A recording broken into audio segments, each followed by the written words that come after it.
शाळेच्या परीक्षा संपल्या म्हणून 9वीत शिकणारा साहिल आपल्या मित्रांसोबत नाहूरजवळ असलेल्या रेल्वे सिमेंट यार्ड परिसरात खेळायला गेला होता। यार्डात उभ्या असलेल्या मालगाडीवर फोटो काढण्यासाठी साहिल गाडीच्या टपावर चढला।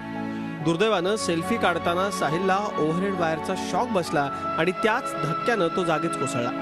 तो वरती चढून सेल्फी काढत होता वगैरे काय, तर त्याबाबत तर अद्यापपर्यंत आमच्यापर्यंत कोणी साक्षीदार वगैरे मिळालेले नाहीत किंवा तसं आम्ही चौकशी आमची चालू आहे की नक्की त्या शॉक कशामुळे लागला किंवा तो सेल्फी काढत होता किंवा नाही। त्यामुळे पुढे तपास आणि चौकशी चालू आहे, त्याच्यानंतर ते निष्पन्न होईलच। 9वीमधला हा पोरगा होता, स्टुडंट होता, स्कॉलर पोरगा।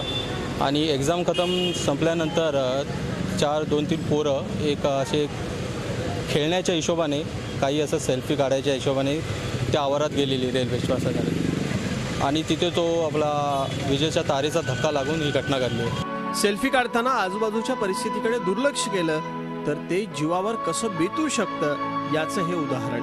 विशेषतः लहान मुलांना सेल्फीची प्रचंड आवड सध्या पाहायला मिळते, पण पालकांनीही वेळीच लक्ष देण्याची गरज आहे।